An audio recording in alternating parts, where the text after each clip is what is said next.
Lolo Enki TV.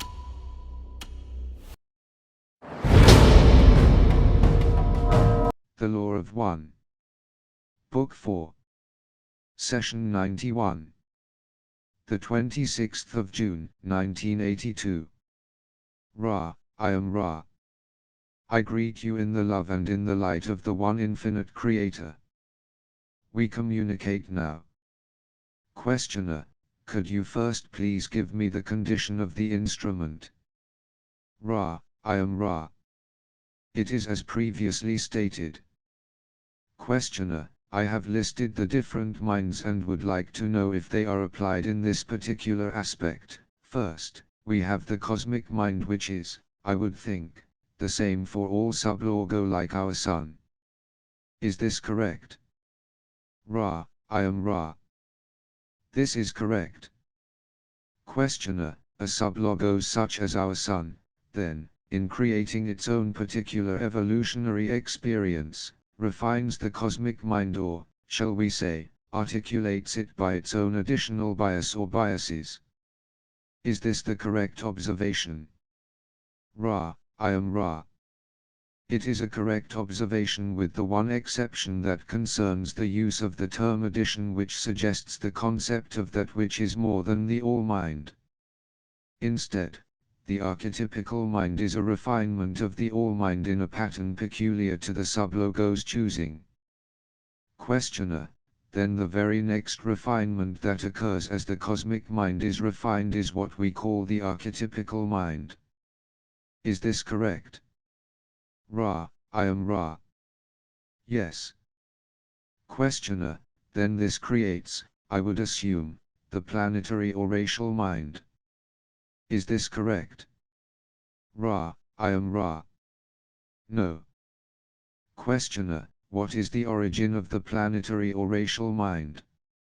Ra, I am Ra. This racial or planetary mind is, for this logos, a repository of biases remembered by the mind or body spirit complexes which have enjoyed the experience of this planetary influence. Questioner, now, some entities on this planet evolved from second density into third, and some were transferred from other planets to recycle in third density here.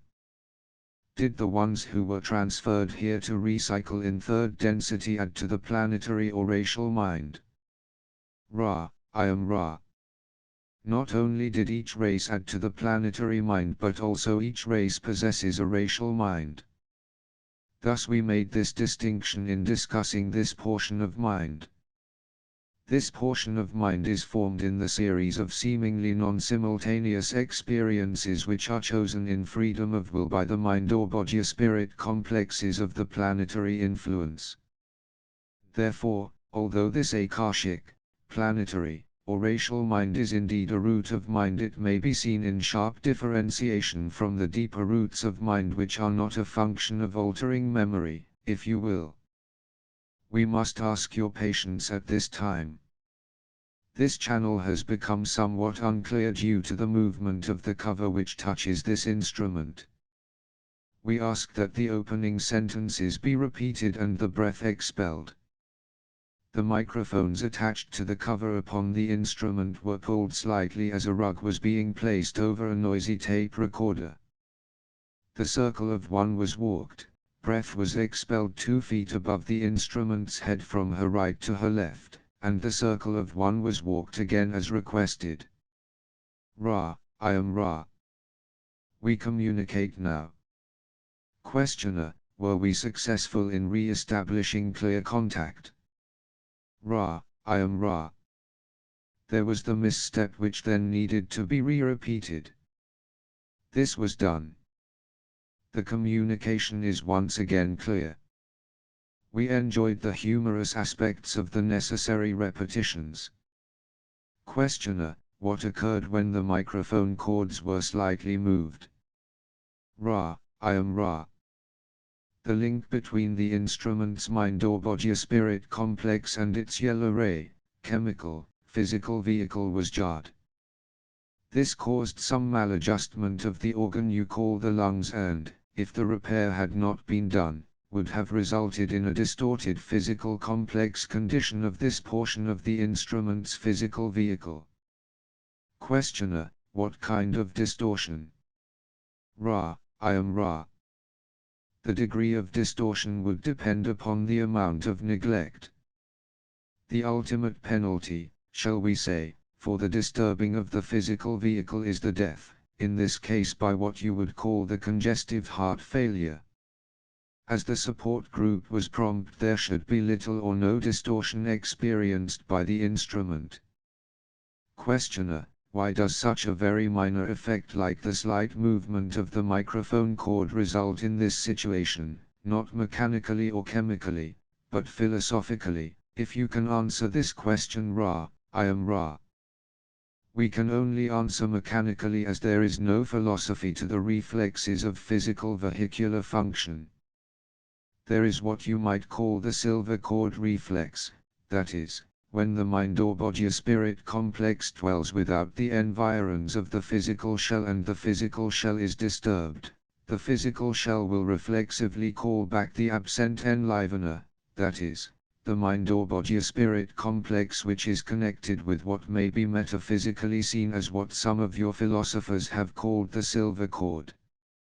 If this is done suddenly, the mind or body or spirit complex will attempt entry into the energy web of the physical vehicle without due care, and the effect is as if one were to stretch one of your elastic bands and let it shrink rapidly. The resulting snap would strike hard at the anchored portion of the elastic band. The process through which you as a group go in recalling this instrument could be likened unto taking this elastic and gently lessening its degree of tension until it was without perceptible stretch.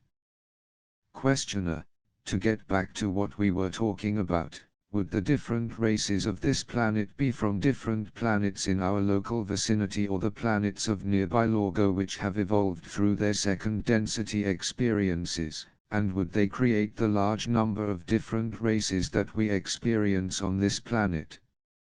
Ra: I am Ra. There are correctnesses to your supposition. However, not all races and subraces are of various planetary origins. We suggest that in looking at planetary origins, one observes not the pigmentation of the integument but the biases concerning interactions with other selves and definitions regarding the nature of the self. Questioner: how many different planets have supplied the individuals which now inhabit this planet? Ra: I am Ra. This is perceived by us to be unimportant information, but harmless. There are 3 major planetary influences upon your planetary sphere, besides those of your own second density derivation, and 13 minor planetary groups in addition to the above. Questioner: thank you. One more question before we start on the specific questions in regard to archetypes. Do all Lorgo evolving after the veil have 22 archetypes? Ra: I am Ra. No. Questioner: is it common for Lorgo to have 22 archetypes, or is this relatively unique to our Logos? Ra: I am Ra. The system of sevens is the most articulated system yet discovered by any experiment by any Logos in our octave. Questioner: what is the largest number of archetypes, to Ra's knowledge, used by a Logos? Ra: I am Ra. The sevens plus the choice is the greatest number which has been used, by our knowledge, by Lorgo. It is the result of many, many previous experiments in articulation of the one creator. Questioner: I assume, then, that 22 is the greatest number of archetypes. I also ask, is it the minimum number presently in use by any Logos to Ra's knowledge? Ra: I am Ra. The fewest are the 2 systems of 5 which are completing the cycles or densities of experience. You must grasp the idea that the archetypes were not developed at once but step by step, and not in order as you know the order at this space or time, but in various orders. Therefore, the two systems of fives were using two separate ways of viewing the archetypical nature of all experience. Each, of course, used the matrix, the potentiator, and the significator, for this is the harvest with which our creation began. One way or system of experimentation had added to these the catalyst and the experience. Another system, if you will, had added catalyst and transformation. In one case the methods whereby experience was processed was further aided, but the fruits of experience less aided.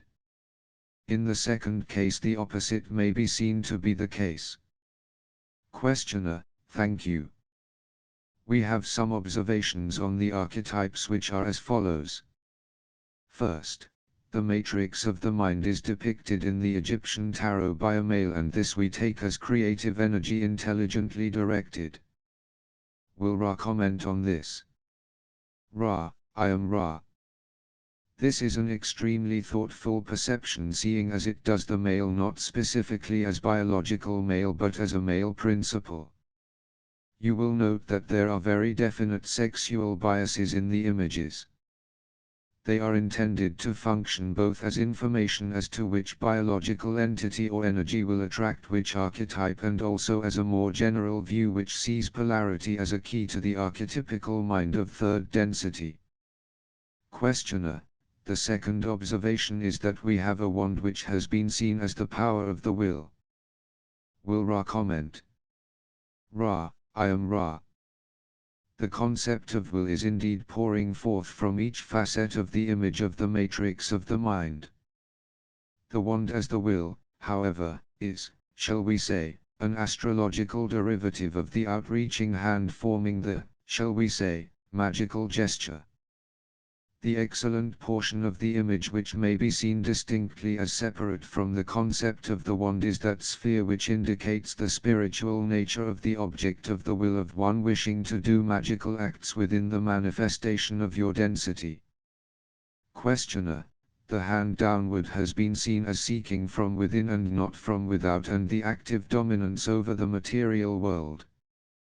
Would Ra comment on that? Ra: I am Ra. Look again, O student. Does the hand reach within? Nay.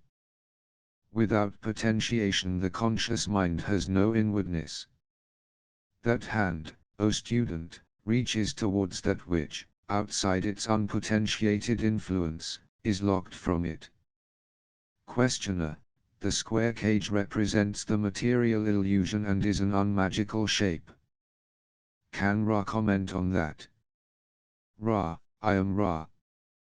The square, wherever seen, is the symbol of the third density illusion and may be seen either as unmagical or, in the proper configuration, as having been manifested within, that is, the material world given life. Questioner: the dark area around the square, then, would be the darkness of the subconscious mind. Would Ra comment on that? Ra: I am Ra. There is no further thing to say to the perceptive student. Questioner: the checkered portion would represent polarity. Ra: I am Ra. This also is satisfactory. Questioner: the bird is a messenger which the hand is reaching down to unlock. Can Ra comment on that? Ra: I am Ra. The winged visions or images in this system are to be noted not so much for their distinct kind as for the position of the wings. All birds are indeed intended to suggest that just as the matrix figure, the magician, cannot act without reaching its winged spirit, so neither can the spirit fly lest it be released into conscious manifestation and fructified thereby. Questioner: the star would represent the potentiating forces of the subconscious mind. Is this correct? Ra: I am Ra. This particular part of this image is best seen in astrological terms. We would comment at this space or time that Ra did not include the astrological portions of these images in the system of images designed to evoke the archetypical leitmotifs. Questioner: Are there any other additions to card number 1 other than the star that are of other than the basic archetypical aspects? Ra, I am Ra. There are details of each image seen through the cultural eye of the time of inscription. This is to be expected. Therefore, when viewing the, shall we say, Egyptian costumes and systems of mythology used in the images, it is far better to penetrate to the heart of the costume's significance or the creature's significance rather than clinging to a culture which is not your own. In each entity the image will resonate slightly differently. Therefore, there is the desire upon Ra's part to allow for the creative envisioning of each archetype using general guidelines rather than specific and limiting definitions. Questioner, the cup represents a mixture of positive and negative passions. Could Ra comment on that? Ra, I am Ra. The otic portions of this instrument's physical vehicle did not perceive a significant portion of your query. Please requery. Questioner, there is apparently a cup which we have as containing a mixture of positive and negative influences. However, I personally doubt this. Could Ra comment on this, please? Ra, I am Ra. Doubt not the polarity, O student, but release the cup from its stricture. It is indeed a distortion of the original image. Questioner, what was the original image? Ra, I am Ra. The original image had the checkering as the suggestion of polarity. Questioner, then was this a representation of the waiting polarity to be tasted by the matrix of the mind? Ra, I am Ra. This is exquisitely perceptive. Questioner, I have listed here the sword as representing struggle. I am not sure that I even can call anything in this diagram a sword. Would Ra comment on that? Ra, I am Ra. Doubt not the struggle, O student, but release the sword from its stricture. Observe the struggle of a caged bird to fly. Questioner, I have listed the coin represents work accomplished. I am also in doubt about the existence of the coin in this diagram. Could Ra comment on that, please? Ra, I am Ra. Again, doubt not that which the coin is called to represent, for does not the Magus strive to achieve through the manifested world? Yet release the coin from its stricture. Questioner, and finally, the magician represents the conscious mind. Is this correct? Ra, I am Ra. We ask the student to consider the concept of the unconscious mind, the mind without any resource but consciousness. Do not confuse the unconscious mind with that mass of complexities which you as students experience, as you have so many times dipped already into the processes of potentiation, catalyst, experience, and transformation. Questioner, are these all of the components, then, of this first archetype? Ra, I am Ra. These are all you, the student, see. Thusly the complement is complete for you. Each student may see some other nuance. We, as we have said, did not offer these images with boundaries but only as guidelines intending to aid the adept and to establish the architecture of the deep, or archetypical, portion of the deep mind. Questioner, how is the knowledge of the facets of the archetypical mind used by the individual to accelerate his evolution? Ra, I am Ra. We shall offer an example based upon this first explored archetype or concept complex. The conscious mind of the adept may be full to bursting of the most abstruse and unimaginable of ideas, so that further ideation becomes impossible and work in Blu-ray or Indigo is blocked through overactivation. It is then that the adept would call upon the new mind, untouched and virgin, and dwell within the archetype of the new and unblemished mind without bias, without polarity, full of the magic of the Logos. Questioner, then you are saying, if I am correct in understanding what you have just said, that the conscious mind may be filled with an almost infinite number of concepts, but there is a set of basic concepts which are what I would call important simply because they are the foundations for the evolution of consciousness, and will, if carefully applied, accelerate the evolution of consciousness, whereas the vast array of concepts, ideas, and experiences that we meet in our daily lives may have little or no bearing upon the evolution of consciousness except in a very indirect way. In other words, what we are attempting to do here is find the motivators of evolution and utilize them to move through our evolutionary track. Is this correct? Ra, I am Ra. Not entirely. The archetypes are not the foundation for spiritual evolution but rather are the tool for grasping in an undistorted manner the nature of this evolution. Questioner: so for an individual who wished to consciously augment his own evolution, an ability to recognize and utilize the archetypes would be beneficial in sorting out that which he wishes to seek from that which would be not as efficient a seeking tool. Would this be a good statement? Ra, I am Ra. This is a fairly adequate statement. The term efficient might also fruitfully be replaced by the term undistorted. The archetypical mind, when penetrated lucidly, is a blueprint of the builded structure of all energy expenditures and all seeking without distortion. This, as a resource within the deep mind, is of great potential aid to the adept. We would ask for one more query at this space or time, as this instrument is experiencing continuous surges of the distortion you call pain, and we wish to take our leave of the working while the instrument still possesses a sufficient amount of transferred energy to ease the transition to the waking state, if you would call it that.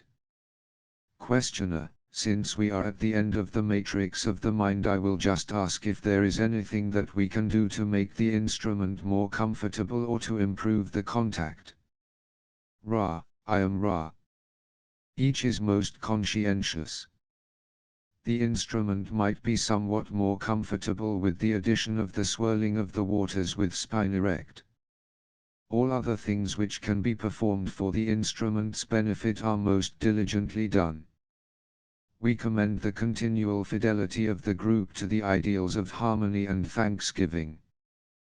This shall be your great protection. All is well, my friends. The appurtenances and alignments are excellent. I am Ra. I leave you glorying in the love and in the light of the one infinite Creator. Go forth, then, rejoicing in the power and the peace of the one infinite Creator. Adonai.